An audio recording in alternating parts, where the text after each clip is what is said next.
Hola and welcome to a new episode of the Roofless Dog and Pony Show. My name is Julio Panicello. I am the dream alchemist at Roofless Painters, a free-range art school and gallery for creative nomads. In each episode, we feature the theme of the next painting collection, and you will be able to learn what we're going to be painting next week and the reason why. We also discuss the origin of the painting theme and its contemporary context, and we explore different possibilities for visual representation on our work. And we do that by using images of paintings throughout art history that become the inspiration, the stylistic inspiration, and the historical reference for our series. So our episodes are like our paintings, messy, unpredictable, unvarnished, so things may happen, and we had some technical difficulties in the past, so if there is a pause or a break in communication, please stick around because we will continue the presentation. And by the way, all episodes can be found on video on our YouTube channel and Instagram feed, and also you can find them as podcast on any podcast platform. You just have to type the Roofless Dog and Pony Show and you will find a bunch of our episodes. You're welcome to contact us with any questions or comments if you want to contribute with something and make the presentation better. So please make a comment or send us a note and we'll just add that.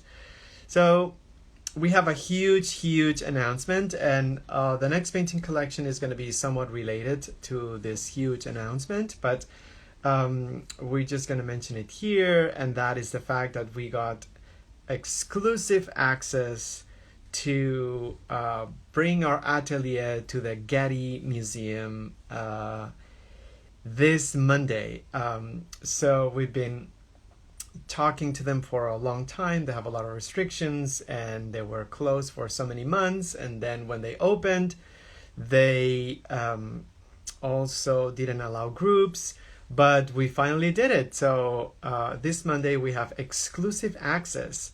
The Getty Museum is closed on Mondays, and they are letting us go to the garden. We're going to be located at the garden. So that's going to be an incredible opportunity, you guys. We went to the Getty Museum yesterday to check the grounds. The garden looks absolutely stunning. Initially, we made a push because we wanted to paint the amazing bougainvilleas at the Getty Museum garden, the Getty Center. So the bougainvillea season is over, so you're gonna see bougainvillea flowers still colorful, and the reason why it's because bougainvillea flowers are very resilient. So they don't wilt as easily, but you're gonna see a lot of the flowers already kind of like getting dry and losing their color. So the bougainvilleas at the Getty, they're not as spectacular as a couple of months ago when we did our bougainvillea series, but we realized that the garden, the flowers around the maze or the central water feature are incredible. The dahlias are blooming, the chrysanthemums are in full bloom, they have different species. So the garden, doesn't look like a drought tolerant garden. Being the Getty, it's just all out, so there are all kinds of flowers that look almost artificial. So we are not allowed to use paint, but we will bring oil pastels, and we will just we'll use mylar as support.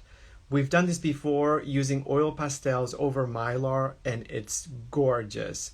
So we have limited easel stations available, and we're going to put that right after this presentation. We're going to put that out after this presentation. This is going to be Monday, 11 a.m. to 2 p.m. 3 hours, and the garden will be hours, because the garden is usually very busy, and more so because the Getty doesn't have a current temporary exhibition. So most people don't spend too much time going to the permanent collection, and they just want to enjoy the garden. So the gardens yesterday were packed. And the paths are very narrow. So we're gonna have our own time at the Getty Museum on Monday. Exclusive access, roofless painters at the garden of the Getty Museum. So while we were there, we just checked a couple of highlights, because the Getty acquired a very important painting, a 17th century. 17th century? Well, let me just check. So the painting, let me see if I can just bring the image. This is an actual painting that we took yesterday, and this is Lucrezia, 1627. So yes, Artemisia Gentileschi, the forgotten female painter of Italian Baroque. I would say Italian Baroque. Yes. So that it's now getting the credit that she deserves. So the Getty just scored with this incredible Lucrezia painting. It's gorgeous. It's beautiful. It's tucked in a gallery that it's not easy to access, but we highly recommend it. And so we were looking at the painting, and then we came across a term that appeared a while ago, many years ago, but it's an ongoing hashtag or initiative or social media enterprise titled Accidental Renaissance. Accidental Renaissance, I don't know if you've heard of this term. So in 2014, 7 years ago or ages ago, just going to show you the actual photograph that started everything. And you may recall this photograph. And all right, so the photograph, it's on the left. So in 2014, there was a scene in the Ukrainian government that ended up on, or there was an event in the Ukrainian government. There was a dispute, and the dispute ended up with the senators just fighting. And someone on Reddit, it's still a very obscure social media platform, but we're just gonna confess that sometimes we just pop in because there are some wormholes in there that are fascinating and very interesting. So someone posted this image, and you cannot see the golden ratio graph applied to it, but you see the frame that they put around it. And people thought that this looked like a Renaissance painting. So that was 2014. We forgot, we have the name of the person who posted it. But ever since that photo was posted and the term accidental Renaissance appeared, on Reddit itself, someone created a subreddit, a section of Reddit, in which people were encouraged to upload images that looked as if they were Renaissance paintings.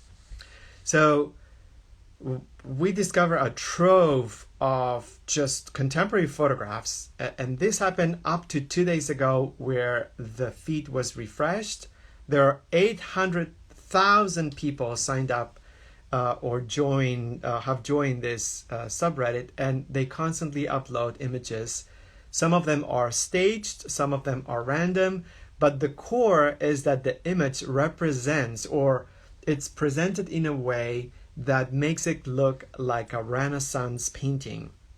So we have a few things to say about that. And essentially, the painting collection will be called Accidental Renaissance.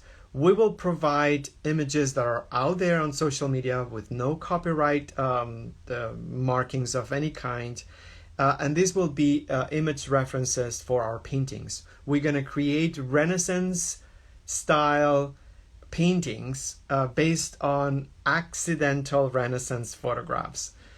So we just tried to make the connection between the Artemisia Gentileschi new acquisition at the Getty, which we will not be able to see on Monday because the galleries will be closed for us. We will only have access to the gardens, but it's totally worth the visit. And what makes photograph, by the way, this is a very interesting side-by-side comparison. This was taken last year after the 2020 election. These are two Trump supporters that were caught after they realized that they lost. And someone just decided, or cleverly, they just put together the image of this two people with strong emotions right next to the famous El Greco painting, The Disrobing of Christ, which was painted in 1577. 1577. So this is a good example of what accidental Renaissance looks like. And side-by-side comparisons of a scene with high drama, high contrast, a lot of things going on, and then a resemblance of a famous Baroque, I would say, painting. So a lot of art historians have commented on this trend, accidental Renaissance, and they're saying that these photographs are not exactly Renaissance. They're more like Baroque because of the intensity of the emotions and the drama and the focus on a specific kind of like lighting. But it doesn't matter. They just criticize the term accidental Renaissance and called the Renaissance part a misnomer, something that shouldn't have been named Renaissance. But who cares? I think it's a beautiful. We think it's a beautiful name, accidental Renaissance. This is an example. And so a couple of things. What makes a photograph look like a Renaissance painting?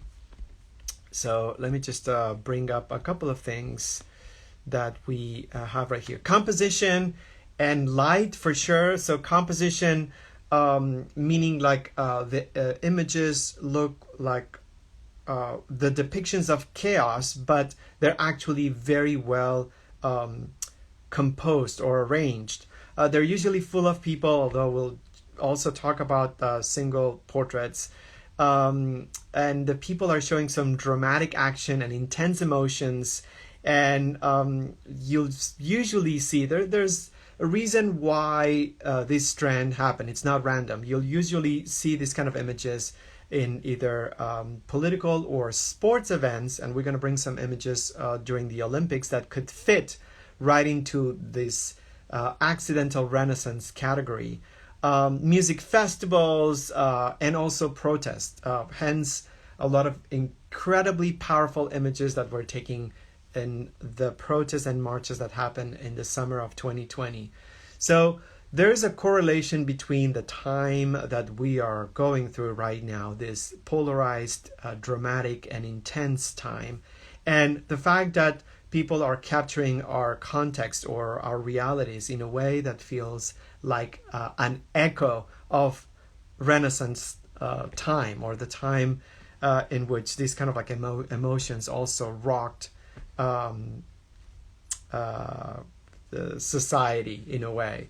So this is something that could not have happened in the early 2000s or late 20th century. It's happening now, and more we are seeing these images that are striking, that they have like a strong narrative, that depicting things that are I'm going to use the word histrionic or really dramatic. So I'm just going to bring another image to talk about. This is a single figure, but this was also, we found this also in the Accidental Renaissance Reddit or subreddit. we bring this up because the other reason why a photograph could look like Renaissance-like, it's the use of light. So composition for one, and the use of light, it's also a very important component. So Renaissance painters or Baroque painters, they achieved a sense of perspective and depth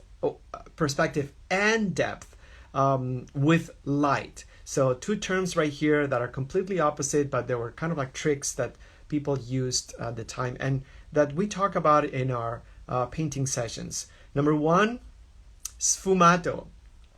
So this is a technique that involves creating the illusion of edges dissolving as if they were behind a screen of smoke. And Leonardo da Vinci is quoted saying that too much light gives crudeness and too little light prevents seeing things. So he found this sort of like in the middle spectrum or narrow spectrum of light illusion, that it wasn't too crude or that it didn't make things look too or too hard to identify.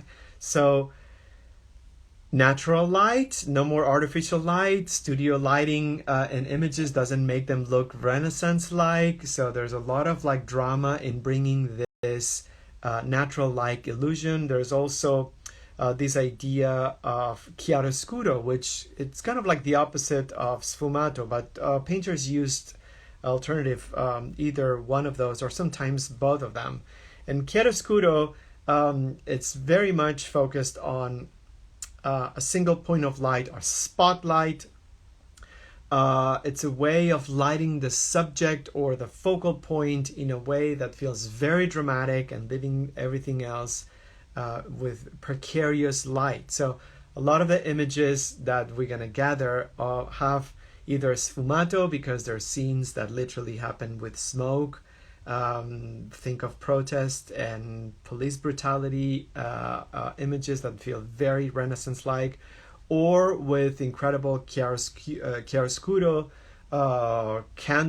people with candles, nighttime scenes with people holding phones, being the cell phone being the only source of light. So there's a lot of Renaissance-like elements with composition and lighting that make a photograph look like this is very Rembrandt-esque, if you ask me. So it almost looks like Rembrandt himself. Another accidental Renaissance image that we're gonna add. So a potter with a very dim light, just creating something. So we're gonna bring the golden ratio as well. I don't know if you noticed the Ukrainian fight, the image of the Ukrainian fight, someone juxtaposed or a golden ratio on top of it. And golden ratio it's a tool, a measuring tool that the Renaissance artists used very frequently. And it's sort of like very mathematical, but in a way it just represents natural rhythm. So things are not perfectly equidistant or aligned, but at the same time they're orderly placed or organized. So there's a sense of spacing that follows a very natural, organic rhythm. So we could just put golden ratio lines on top of this and see that there is a very interesting composition between the hands and the pot, and then the way that the figure, it also creates a very strong idea of chiaroscuro right here, but it's not really aligned with the pot or the hands. There's no rigidity. There's natural rhythm going on. These are things that may not be appreciated immediately, but they truly hit our subconscious when we see them. We don't know what's going on in the image. We don't have the information, but then when we sort of like analyze images based on these concepts, chiaroscuro, sfumato, golden ratio, then we start appreciating that there is a very strong stylistic connection between photographs taken today and paintings from the Renaissance and Baroque time. So we're just gonna show you. Sometimes still lives and animals were also used as subjects for paintings. Again, chiaroscuro right here, very dark background with very direct point of light or spotlight in a way. Natural light, there's no studio lighting. So this is another example. Lots of chickens featured as well in accidental Renaissance photographs.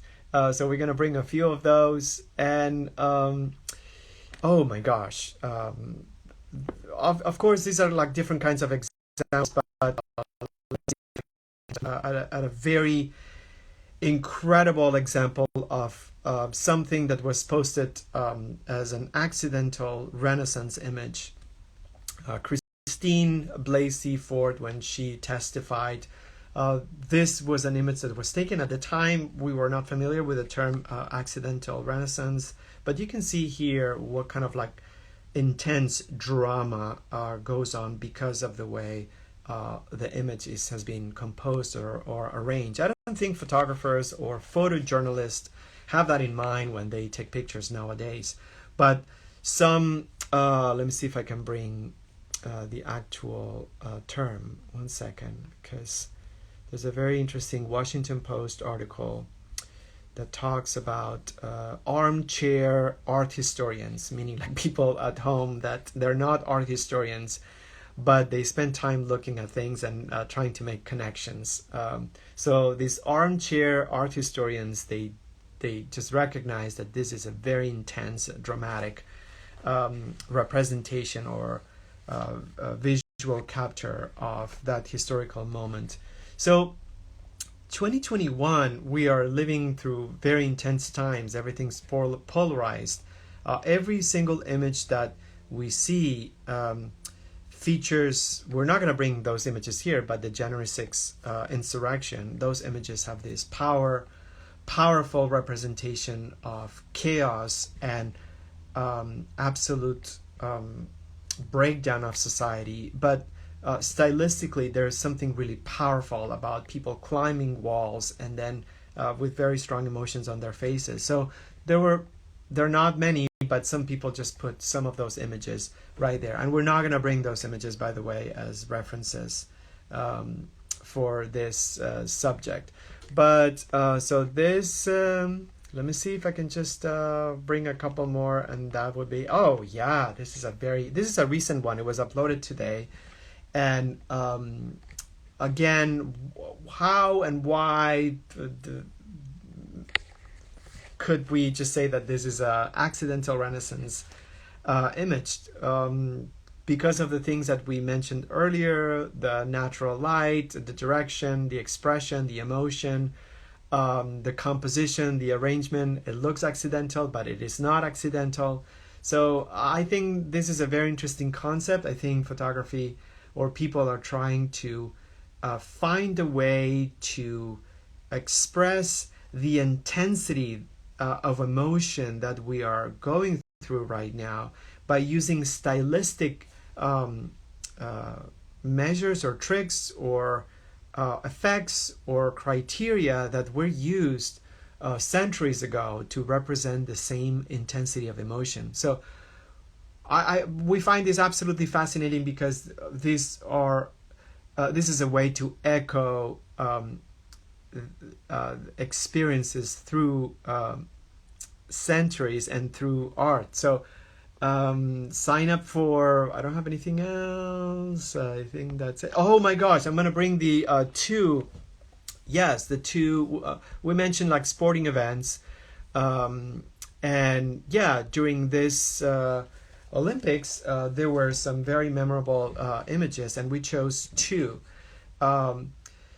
that could fit this accidental Renaissance trend that has been going on for at least 7 years. So this is an image that appeared a few days ago. This is an American United States athlete. Her name is Raven Saunders, And when she won the gold medal for, we forgot the sports. We had a conversation on Tuesday about it.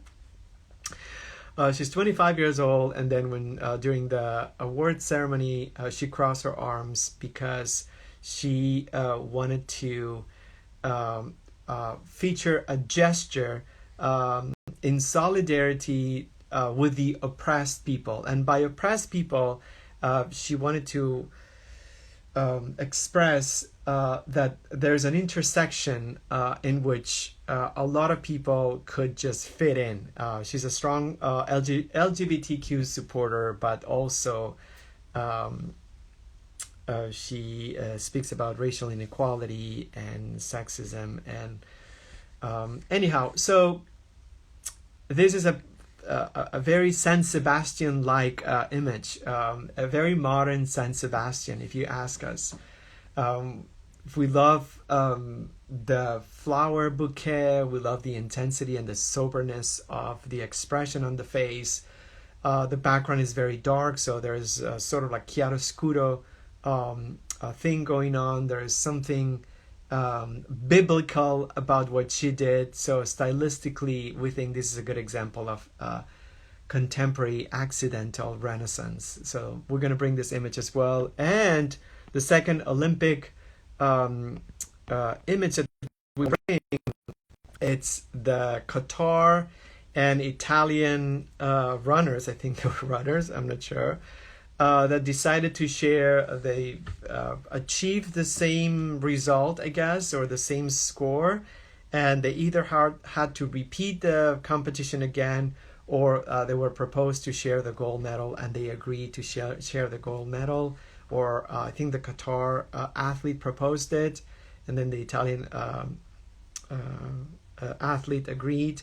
So there are many shots, images of the less than a second exchange between the two athletes when they went for something unprecedented, the sharing of the gold medal. We picked this one because of the intensity of the emotion. This reminds us of a scene, of a crucifixion scene, or something very religious also. There is this very El Greco as well, extremely exaggerated emotion, on the painting at least. But this completely abandonment of the physical strength, and then the overtake of emotions represented on the face. These two images are not, maybe we have like an account on Reddit that maybe we're going to propose this to Olympic accidental renaissance examples, or whatever you want to arrange that grammatically. But anyhow, so we hope you join us. This should be a really interesting and fun way to explore painting techniques, perhaps in a way that feels contemporary, bring some more examples, and perhaps also a way of understanding two things: the connection between what we are actually going through as a society, as a global community. That is number one. And number two, perhaps learn new ways of seeing reality and representing it. So again, join us tomorrow, and we're going to send an email in the next few minutes with a link to the registration on Monday.